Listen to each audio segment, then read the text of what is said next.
Rob from Totnes, and Rob is one of the founders of the transition movement, to come and give us a quick, well, we've got 50 minutes talk.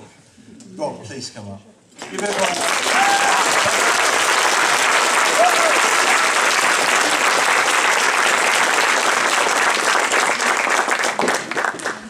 Thank you very much. Can you hear me okay? All good? So, very lovely to be here. Thank you to everybody who's organised this event. I want to start by asking you to do something. So I'm going to show you in a minute an object. And it's an object that you will see most days of your life. But I'd like you to just get into a pair with the person next to you. Just make sure, just check now who that person's going to be. Okay? You got one? I'll sit with you then. And then I'm going to show you an object, and I'm going to give you 2 minutes. And in those 2 minutes, I'd like you to think of as many different uses for that object as possible. They can be very silly, they can be very sensible, they can be whatever you like. You don't have to be thinking, but is that economically viable? None of that. Just what could we do with this? Okay? So you have 2 minutes, and then I will stop you. And I'd like to hear how many you have. Is that all clear? Ready? Go.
Two that you were really proud of. We are so clever. I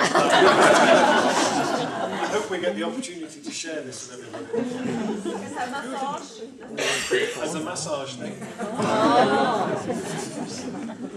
A nose warmer.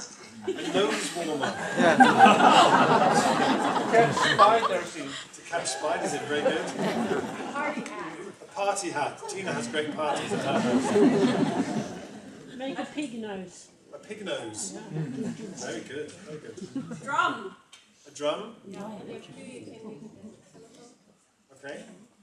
Very good. Give it away. Give it away. That solves the problem, doesn't it? Du kan kräka i den i nödsituation. Okay. Yeah. Du kan vomit. Yeah. Emergency.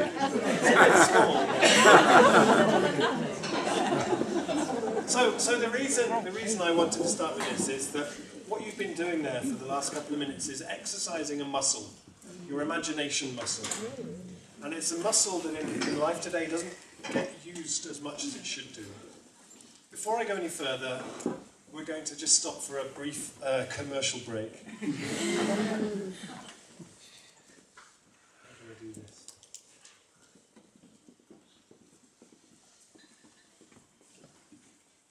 Oh, there's no sound.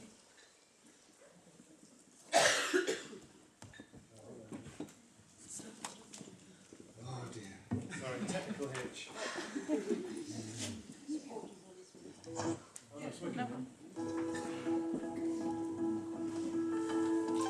Ask all recipes for a shrimp pasta recipe. My recommendation is champagne shrimp and pasta recipe. Main ingredients are shrimp, mushrooms, plum tomatoes, cream, and Parmesan cheese. Mushrooms. Tomatoes.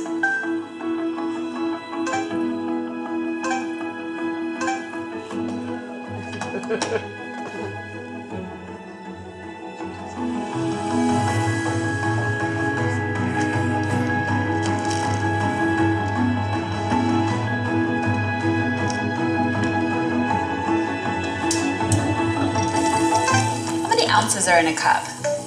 1 cup equals 8 fluid ounces. Buy white wine from Prime now. Your favorite white wine will be here between 4 p.m. and 6 p.m. Dim lights, 70%.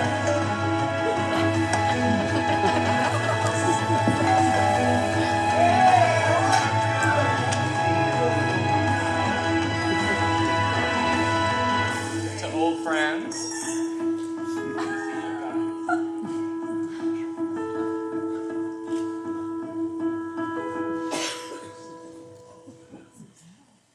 So I feel like we maybe need about 4 hours of group therapy after watching that.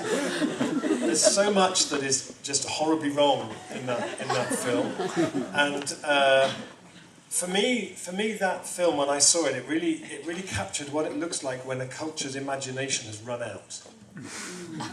You know, he needs Amazon's machine to turn the lights down. I mean, I think we're all quite good at that at this stage. I'll just turn the lights down. You know, the idea that they're having a dinner party, and when she has shrimps in the fridge, she needs a recipe to do with the shrimps, that she asks Amazon for the recipe, and the best thing that Amazon can come up with is pasta out of a jar, pasta sauce from a jar, with pasta, with that horrible cheese that's already grated that smells of sick, with their prawns on the top. And in order for that to happen, the system that needs to be behind that is a system. This is a very powerful story in our culture now of what the future could be like. But actually, when they step outside from their house, they step out into a world where there are no shops, because nobody needs to go to the shops anymore. So rather than going to his local wine shop, having a conversation, learning about wine, when he says, order my favourite white wine from Amazon Prime, he means a wine I had 3 years ago I quite liked. It's not how can we explore what other delicious wines there might be in the world. This world full of so many amazing flavours all gets filtered through Amazon. One thing you can be sure of, I don't know if you noticed this, is that nothing in the box came from anywhere that looks vaguely like that. And somehow, magically, this food arrives as though it was bought by Harry Potter's house elves. And you fail to see that behind that is this massive industrial machine that's working people in such a way that it's causing psychological distress. And the latest vision of the future Amazon have is in every town having a big tower with drones flying in and out, delivering the produce to everybody's house, everything done by robots, and everybody stays in their house ordering their wine on Amazon Prime. So for me, that's really, as I said, this is what it looks like in a culture when our imagination evaporates. And for me, this is a time more than anything where imagination is so important, because business as usual, the current model, is going to destroy us.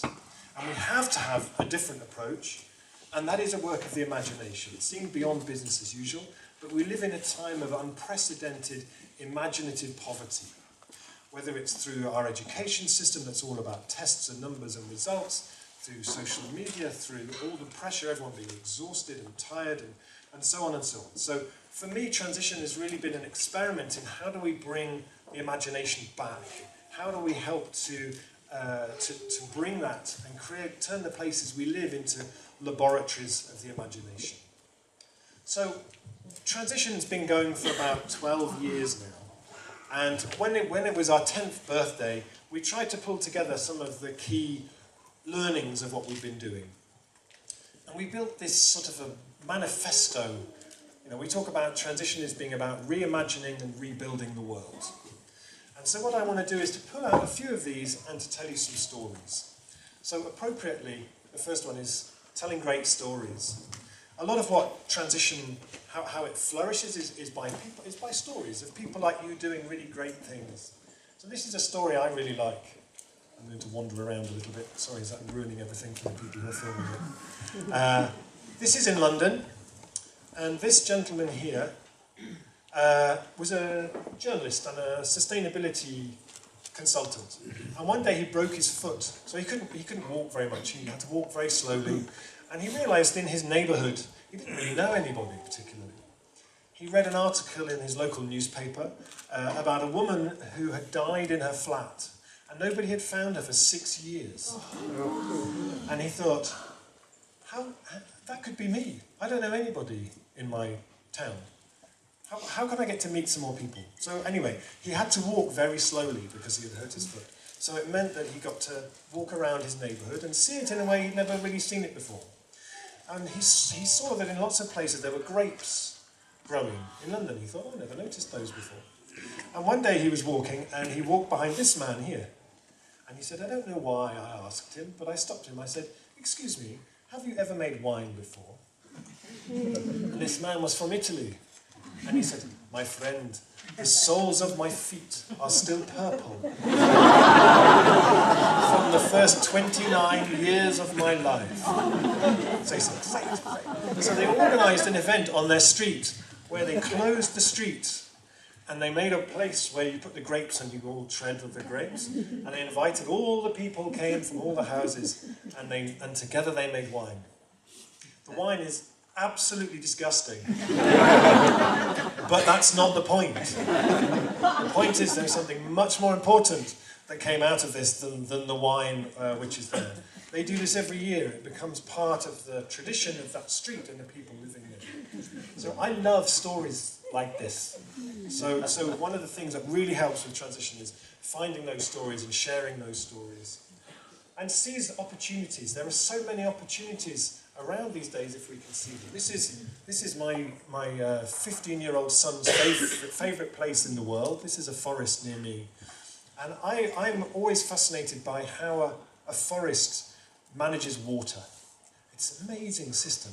When the water comes into the forest, when it rains, the leaves break it into a mist. That mist is held in the moss on the trees, in the bark of the tree, in the plants, in the ground, which is like a big sponge, in the leaves, which are like a lake in the sky. And that water is held and then circulated very carefully.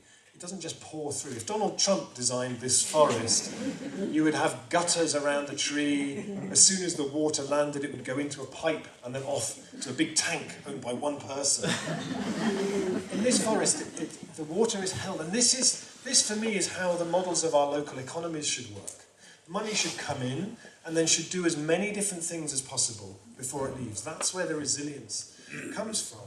And what we've seen over the last 50, 60 years is a move away from diversity, from complexity, to fewer and fewer companies. We've made this journey and we've lost a lot of that local infrastructure, local food processing, the recipes, the flavours that gave our local cultures their identity to a place where Amazon now control 45% of all online sales in the US, and we see that concentration happening.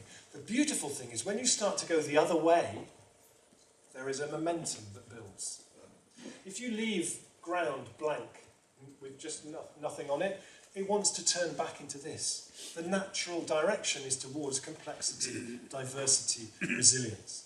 This is in my town in Totnes. This is Holly. And Holly started a project called Grown in Totnes to bring back, for the first time in over 100 years, a mill to the town where we could process locally grown grains and make flour again. She raised £26,000 from the community, and this is the day when the mill opened.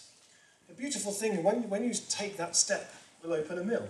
Oh, so now we're making local flour, local oats, local pea flour, different things. So what are we going to do with them? Then people start to think, what do we do with that?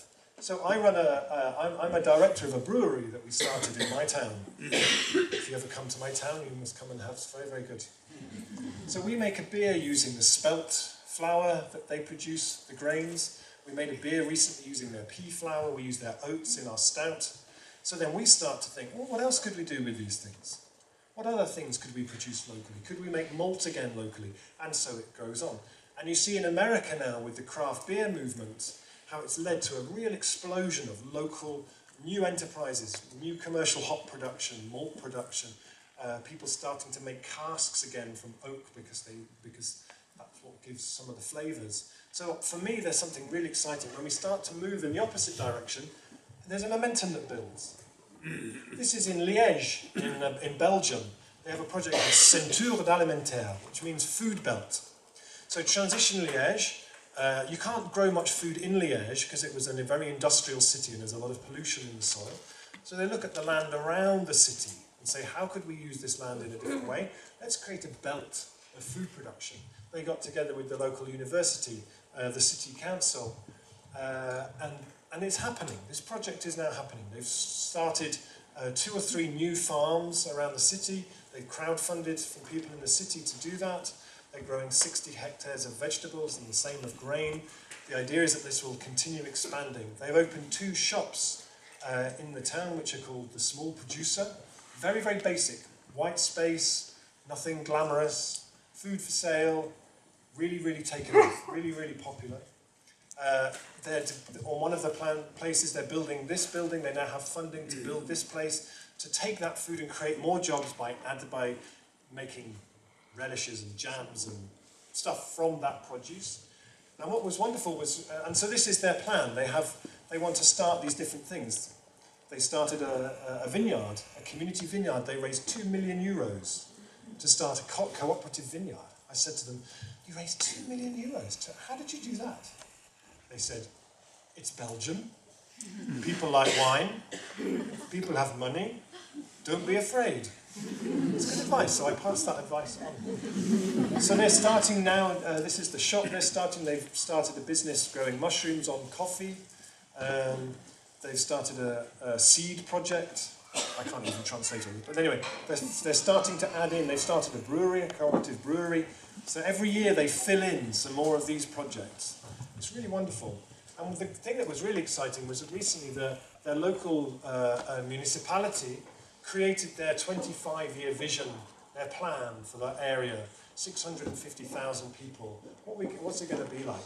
And they took Transition Liège, their Ceinture d'Alimentaire plan, and put it straight in to their vision for the whole area, of adding in hundreds of hectares of new land under food production.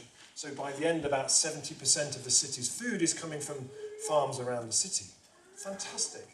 They're seeing that opportunity, and then they're really going for that opportunity.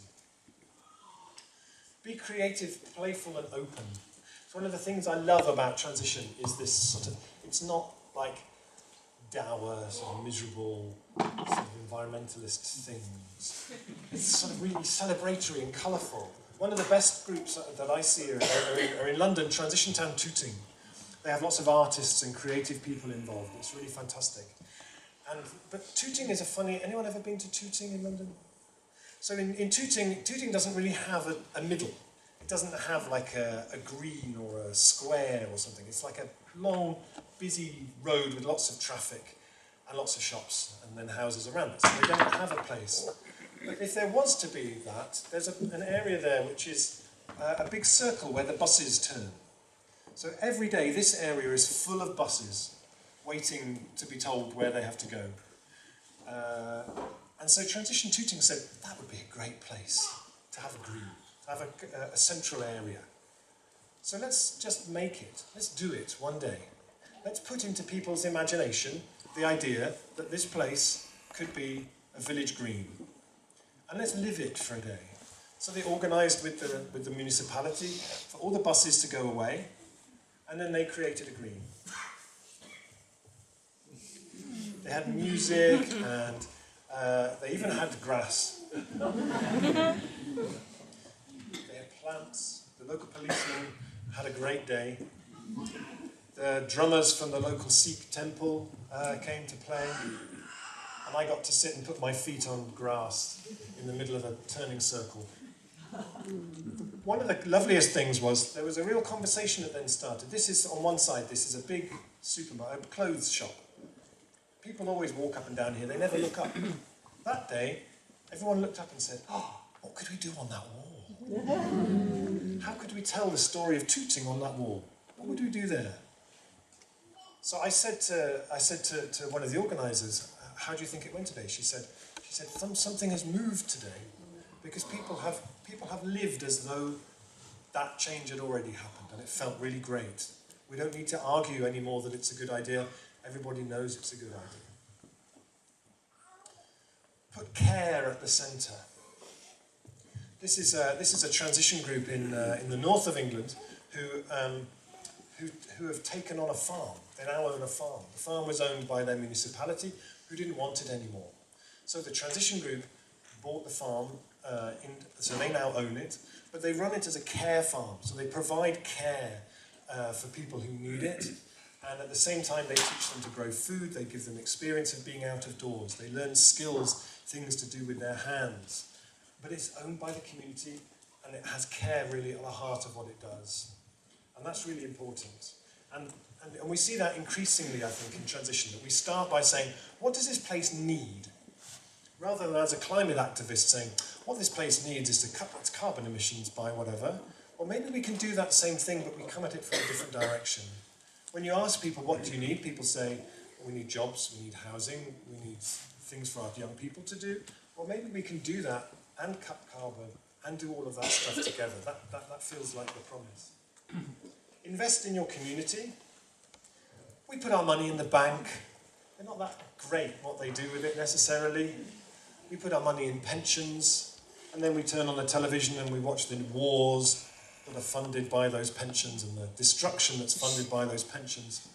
What would it be like if we could put our money into the place where we are? You could invest into this place, and you could see as you walk around every day the change that is having. Wouldn't that feel a bit better? This is in Bath, in the southwest of England. They created their own energy company, a community-owned energy company. And that energy company has raised £13 million from local people. Their local municipality invested £3 million in it as well. They're now putting in place renewable energy all around the city, on schools, public buildings, but owned by local people. And I love that idea of finding imaginative ways that we can, and I'll come back to this later on, but that idea that we invest in the change we want to see where we are. And enabling the community ownership of assets is really important.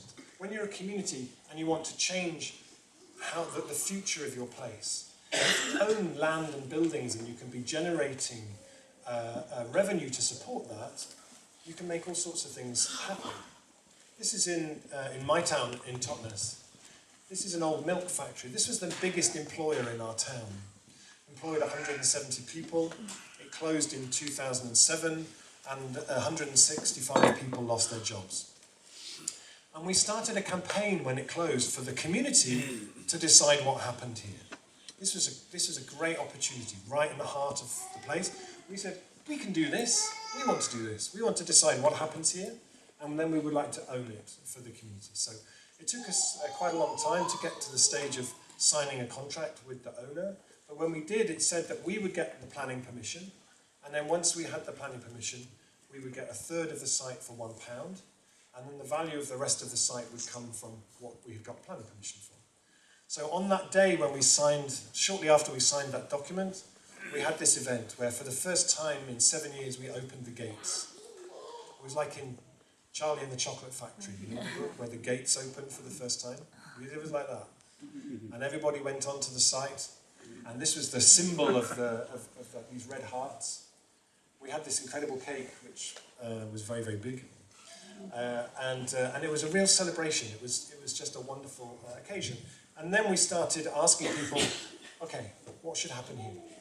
Oops. And we built this enormous mountain out of all the old butter that they had left.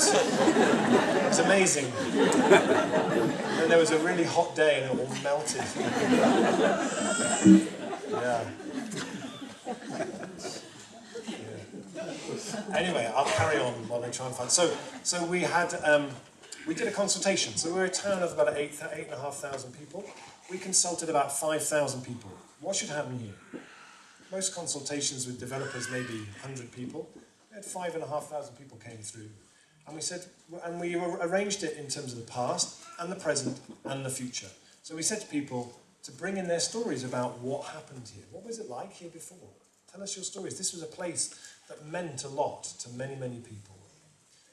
And in the picture, you'll see that there is. So people brought in their stories. There was one guy who came in who said, "I worked in this factory all my working life. I got made redundant in 2007, and since then I was off work with depression for about 6 years. He said, today is the first day I've been back to this place. Yay! Well done, thank you. This guy." He said he brought in a photograph of his own father working in that factory. He said, if you add up myself, my mother, all my immediate relatives, we worked in this place for 150 years. He said, and he cried. He came in and he cried. You know, this was a factory. For us, it's like it's a factory that made milk. Who would be attached to a factory that made milk?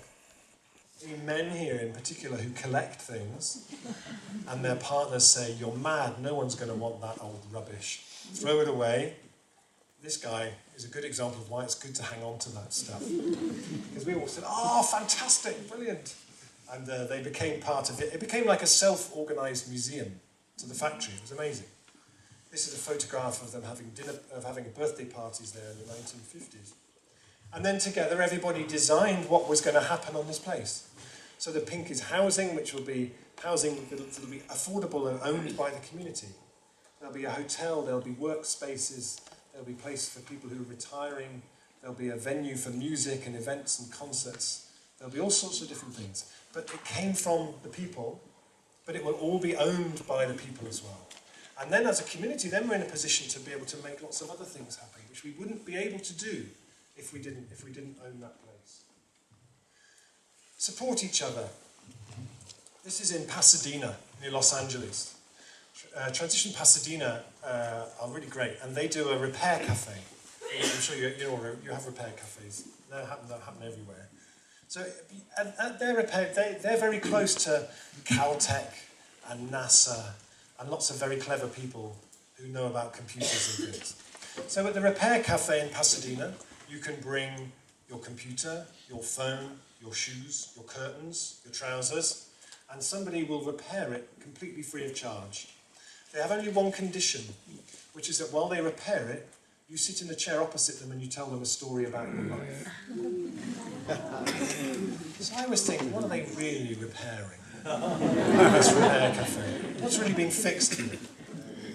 So for me, that's a really important thing. And one of the key bits with transition is this idea that how we do things matters as much as what we do. That when we run projects, when we run transition groups, that we run them in such a way that we don't replicate how things work if you work at Amazon, for example. So at Amazon, you're expected to reply to your emails any time of day or night. Some people work in transition, they do the same thing. That's not great. You know, how can we model a new way of doing things where we support each other, we reduce the risk of burnout and exhaustion, we recognise when people are taking on too much, and we feel we can say to them, maybe you need a bit of a break. How do we have meetings that people enjoy going to? How do we have good communication, make good decisions?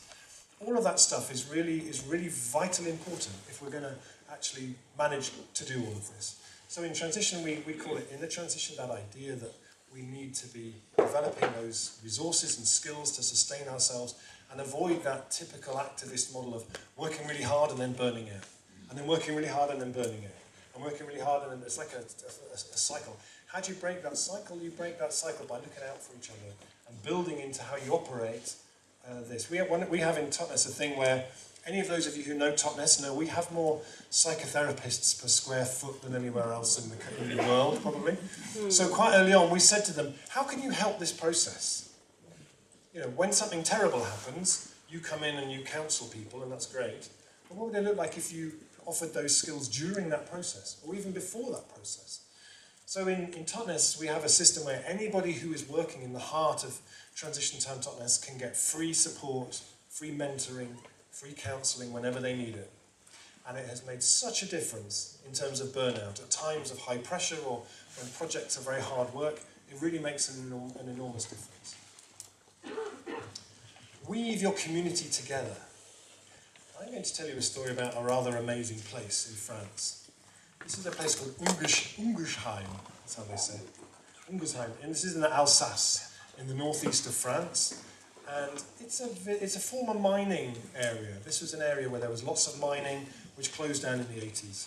And there's an amazing guy called Jean-Claude Mensch, who is the mayor of Ungersheim. And he was a miner, and his father was a miner. He worked in the trades union for the miners. And in 2000, he's the mayor of this place. And so in 2010-11, somebody showed him a film about transition. And he said, we'll do that. All of that. And so when you go to Ungersheim, you see what it looks like when all of this stuff all works together. They created 21 projects for the 21st century. They've nearly finished them all, I think. So they changed all the street lighting to low energy lighting. The swimming pool is now heated by solar energy. They created the biggest solar farm in Alsace. This is 5.3 megawatts of solar. They changed all the food in the schools and the public buildings to be organic. And they created a big garden to grow that food, which employs lots of young people and gives them those skills, teaches them those skills. They built this beautiful building out of all local materials, so straw bale, timber, clay plasters, absolutely beautiful, as a place to process that produce to add more value. So they make jam and passata and these kinds of things from the produce there. They did a week where Greenpeace activists came over from Switzerland and taught the students in the local school how do you work out the solar energy that could be generated off a roof, looking at its angle and its orientation, how much energy could come from this. And then the students went and mapped the whole village and found that 77% of their energy could come from the roofs, and they put solar on the school. They started a local currency called the radish, and when I went there, there's a film they made about this place, which is called Qu'est-ce qu'on attend? What are we waiting for? And it tells the story about some of the different people who were part of this process. When I went, and I'm in this film because I went, and all I do is wander around and go, wow, wow. It's quite easy to sort of do the subtitles for blobs. Wow, wow. And it's brilliant because actually when you watch the film, yes, there's all these great projects that go on. But the really important thing that you see in the film has nothing to do with those projects. What you see in the film that's so wonderful is people starting to connect up together again. You hear people talking about, I have so many meals in each other's houses. We visit each other and we share food and we share wine and I don't feel lonely anymore. And I feel part of something really joyful and wonderful. You know, and that's kind of what transition does for me. That's so exciting. One of the things they did was they sold their school bus and they bought this horse. So all of the young people get picked up and taken to school in this carriage. When I went there, they had an English flag here and they had a French flag on the other side. To take me around the village, I was like the queen, taking me around the village. And so all the children get taken to school by horse, and then the horse goes up to the market garden and does some ploughing or something, and then takes the children home. And when I went to Ungersheim, I did a talk, and there were lots of people there. And then at the end, this man came up to me, he was about 70, and he said, Rob, he said, all this transition stuff is really good, he said, but that horse is a bit much. I said, what do you mean the horse is a bit much? He said, well, he said, the horse feels like we're going backwards. I said, that's really, really interesting. Because actually, this morning I saw the children go to school, and they were the happiest children going to school. I was never that happy going to school, and I went in a bus. You know, and maybe that was to do with my school, anyway. But actually, they were all delighted. There was a magic to it for them. They will remember for the rest of their lives they lived in a place where they got taken to school by horse. You know, and I said, you know, there's a space for magic, don't you think? He said, okay. But Ungersheim is wonderful because there you start to see what it looks like when all of this stuff joins up together. There's a new story, a new idea of what the economy could look like, which is happening there. So I don't know if this is available here, but if you can track it down, I really recommend it. It made me think, actually, maybe we need to replace GDP, gross domestic product, as a measure of how successful our economies are, and replace it with how many meals people have in each other's houses every month, and maybe with how many children play in the street.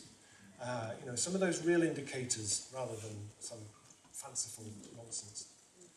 Turn needs into opportunities. This is a place, this is in Brussels. This is in the centre of Brussels, in a district called 1000 Bruxelles, 1000 Brussels. This is the red light district.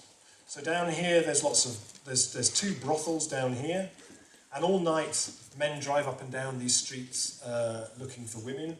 And the people who live either side of this, the families who live here, experience many of the challenges that living right up against prostitution can bring.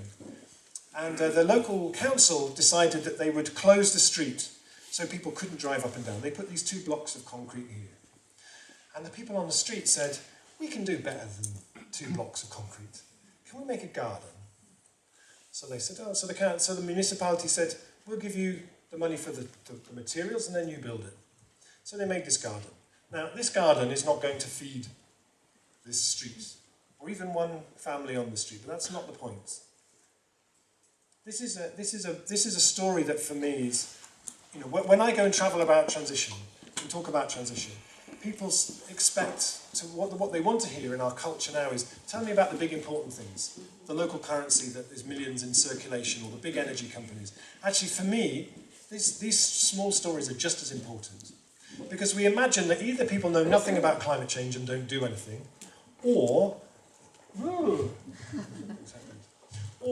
they know lots about climate change and they're really actively involved in lots of things. And that somehow, like I said last night, if we give somebody a sufficiently miserable film to watch, they'll magically leap from here to here. It doesn't work like that. You need the steps. You need the small steps. And so for many people, this was their first step. The first time they'd ever changed anything.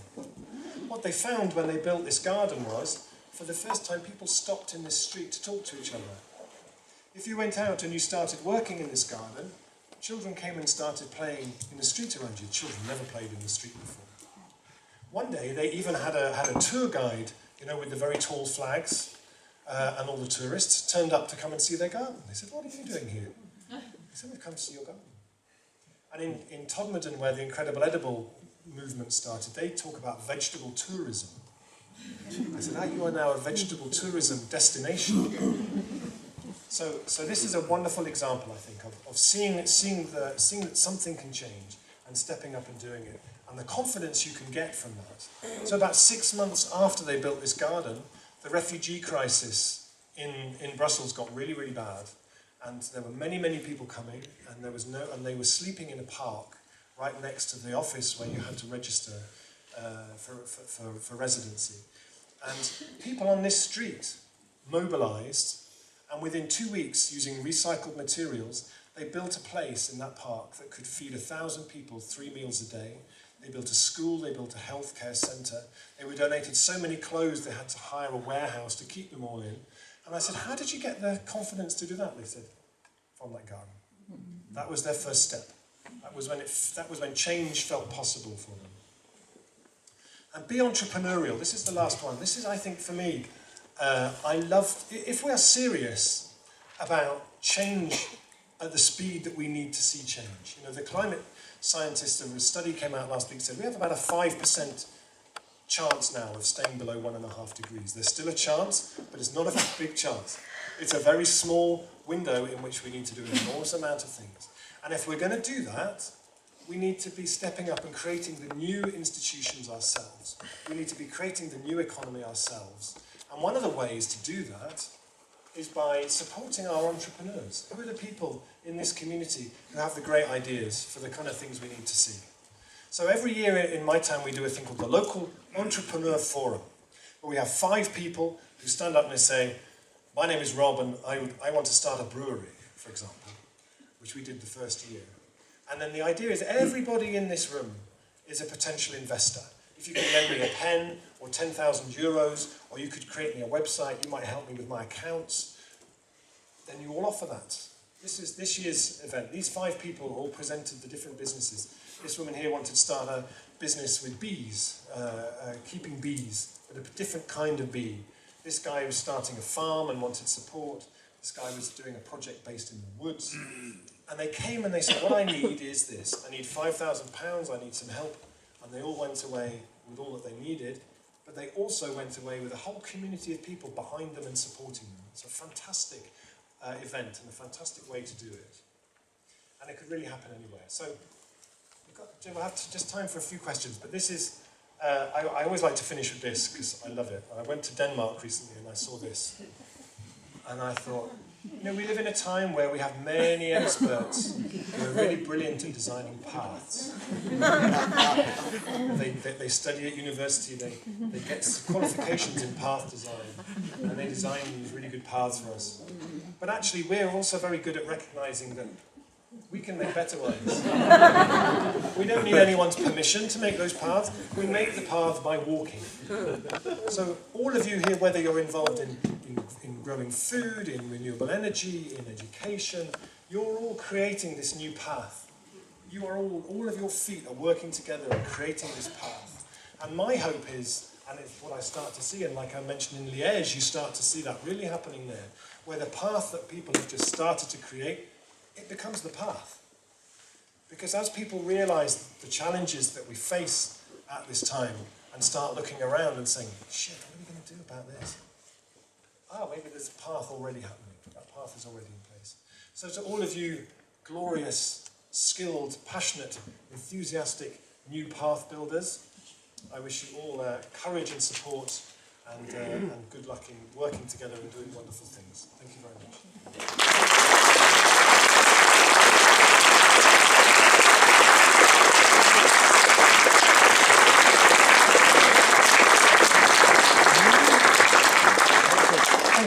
Thank you. We have about 5 minutes for questions, which isn't very long, but then we have a coffee break, and feel free to come and grab me and ask me questions. Yes? I'd love to hear your opinion. When we do these local activities and it feels so good, and then we see the structures in society that are there that just won't change. And how do we meet those and not get too depressed by the situation with cars? That's a very good question. Did everybody hear the question? Repeat it once. So the question was, when we work at the things at the local scale and they feel really great, but then when we come up against the people further up who have more control, and they aren't on the same page, it can feel quite disempowering. What can we do about it? I think the first thing is that you have no idea when you start doing the projects at the local scale where the tipping point is. You have no idea who will see that and be affected by that.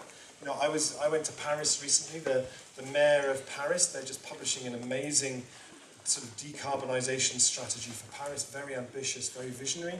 The deputy mayor of Paris, she said, I started working here 8 years ago.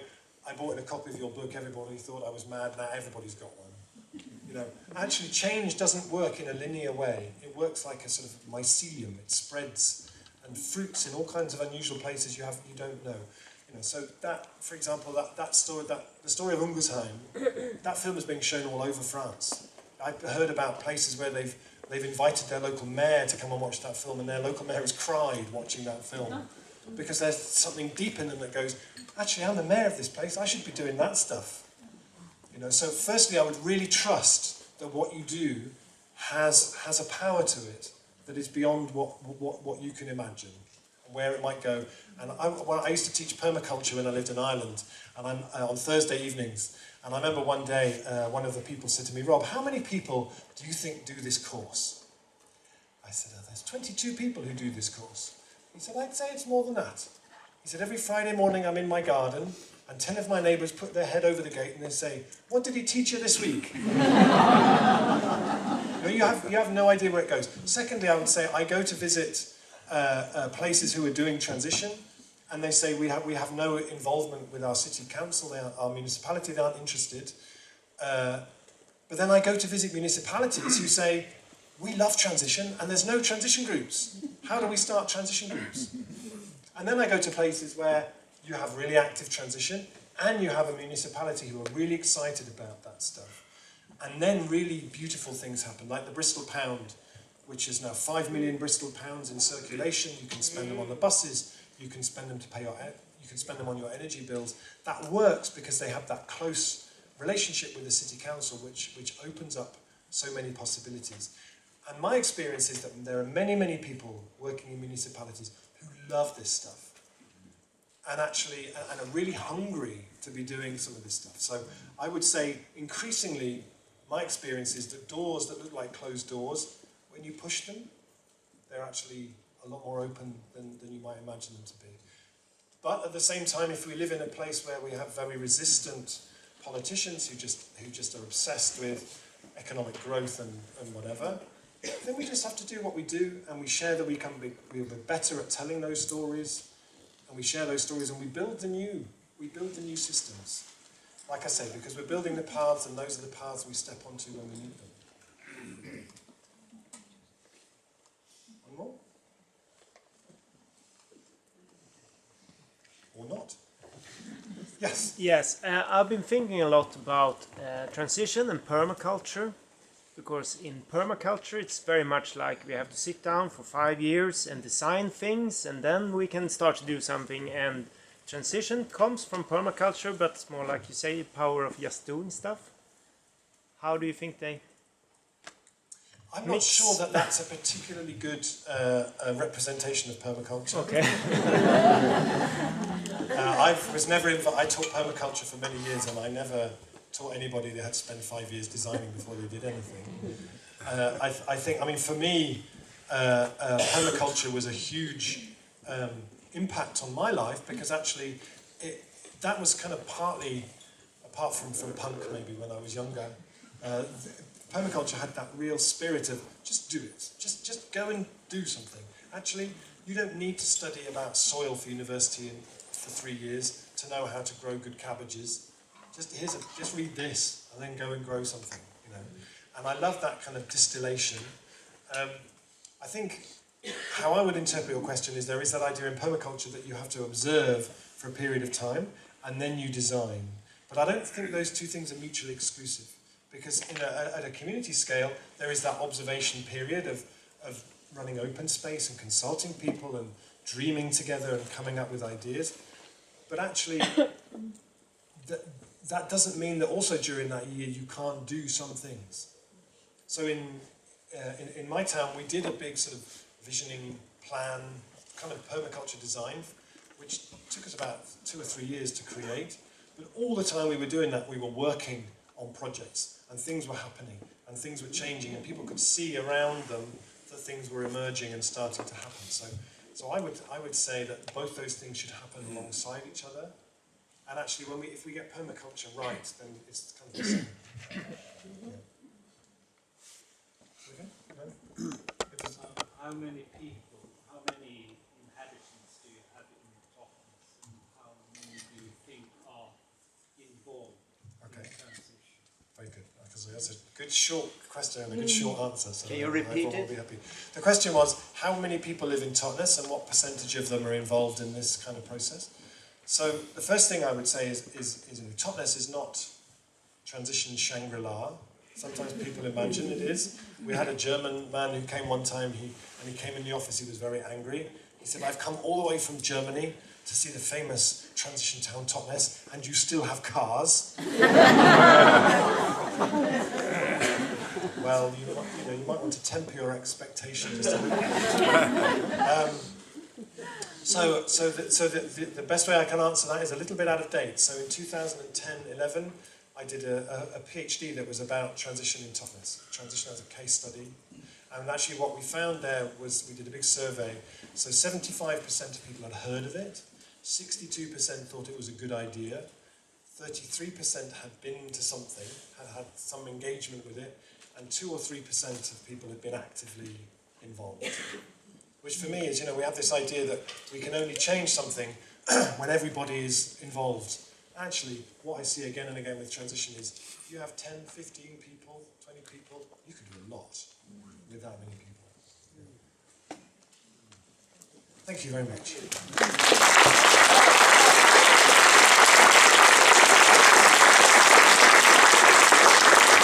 Thank you so much, Rob, who was today mentioned in the local newspaper Smålandsposten as the big superstar of transition on his Scandinavian tour.